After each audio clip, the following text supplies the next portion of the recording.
Here are the horoscopes for the week of the 9th to the 15th of September 2013.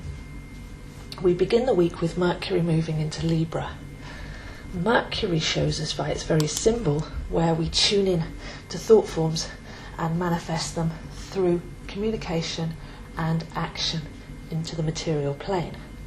So Mercury is the magician and the manifester. It's all to do with where we're thinking and how we're processing thought, and therefore what we're communicating and what we're creating. And Libra is a very creative sign. It's all about balance and harmony. But the balance we're looking at here is the higher and the lower. As above, so below.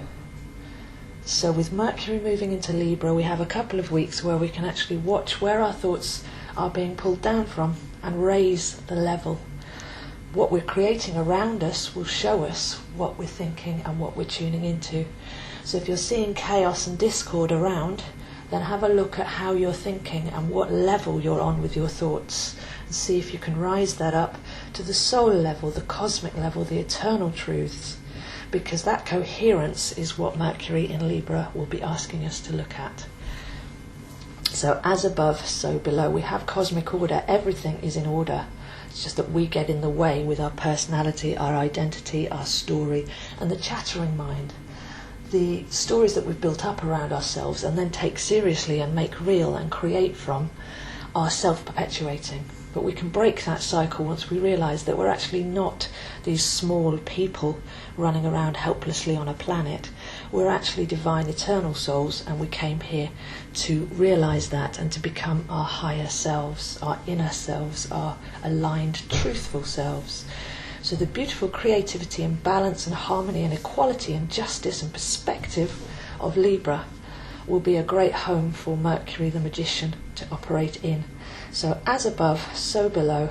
Have a look from Monday for the next couple of weeks on reaching the higher levels and bringing that energy down and creating balance and harmony in your lives. On Wednesday, Venus leaves Libra and goes into Scorpio. So we've got a totally different tonal shift here. Venus is happy in Libra. Venus is the planet of balance and music and creativity and sensuality, and has been very happy in Libra. It's been our muse, it's been our reawakening to our creative selves, to the joy of life and to the beauty and expression of artistry. But when Venus goes into Scorpio, this will be a very different energy.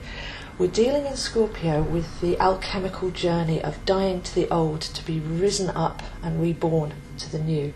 So it's the story of base to gold, it's the story of root to crown. We need to get rid of, again, it's the psychologies, the manipulations, the shadow, the subconscious, all those inner places that are actually creating for us when we're unaware of them. And we need to actually let go of some of those stories now, and some of those lower, more base, more animal, more primal places that we create from, and actually rise up and begin to be more harmonious with the powerful, spiritual, eternal self. So it goes very well here, the Mercury in Libra and then the Venus into Scorpio. Venus in Scorpio is a bit more serious, but it's not serious in a sad way. It's more make it count, do the hard work. It's what really matters. It's the journey that we're here to achieve. So we've got that kind of bookend of Libra, Mercury going in and Venus coming out, and between the two of those we'll actually be able to achieve the calibration that Libra is asking for us at this time of year. It gets a little bit more complicated towards the end of the week as Mercury moves into position to create another grand cross. This begins to form from Friday through to the middle of next week. Mercury in Libra opposes Uranus in Aries, and Jupiter in Cancer is still opposing Pluto in Capricorn. So we're more used to the Jupiter Capricorn. I've spoken about that in other videos, the expand and contract, the stepping into your core strength and then expanding from that position, so that we're actually master of our emotions and we're creating emotionally the environment, the seas, the womb, the waters that can rebirth us and can make us more majestic. So there's a very big aspect there already with Jupiter and Capricorn. But with Mercury opposite Uranus, this adds a cross. So what you've got there is 2 oppositions and 4 squares. And in astrology, oppositions and squares are challenging aspects. Now, Mercury is the processing mind, as we've discussed with Mercury moving into Libra. It's where we draw our thoughts from and therefore what we communicate and what we're thinking. Uranus is the higher mind, it's the visionary, it's the rebel. And Uranus has been in Aries now for a couple of years, and this is really stirring things up. It's revolutionary, it's innovative new thinking, it's rebelling against the old to bring forth the new, it's independent, and it's sovereign and responsible. So we have the 2 different parts of the mind. We have the processing mind and the higher mind, the knowing, the wisdom of ages, opposing each other here. So this actually might work well, because any challenge that we have with Mercury showing us where we're out of alignment with what we're processing, the Uranus energy can actually show us the way opposite there in Aries on how to think differently, on how to rewire our brains, on how to change the neural pathways.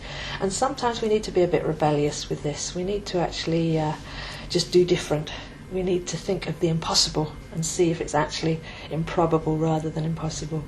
So we have Mercury, the processing mind, Uranus, the rebellious visionary and sovereign king, opposing each other, but with an opposition. What you'll find is they're just 2 ends of the same scale. They can be brought together in a fine fusion, and if we work with this energy into next week, then we'll see where our thoughts have become repetitive, not serving us, and where we can break free with that Uranus energy and become completely different. We can just do things outside of the box. We can solve the problem with thinking that's not the same as the thoughts that created the problem. So it's a really positive energy. It might feel challenging because we're definitely going to be shown where we're out of alignment this week.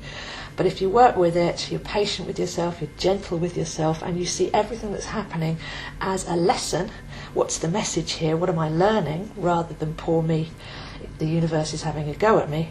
Then you can actually get right into the middle of that grand square and sit in the centre and become very centred. So they say that the part of the wheel that moves the least is the hub. So if things are moving very fast and we walk into the centre, that's where we can find the stillness, the calm in the middle of the storm, and we can get that perspective and watch as everything's turning and revolving, and actually choose our timing and refocus our perspective. So it's a very big week with Mercury, Venus and the Grand Cross all forming. But if we do the work, if we go in, and especially if we have a look at our thoughts and what we're creating, then that would be the main message of the planets this week. So that's it for this week, and I'll see you next week.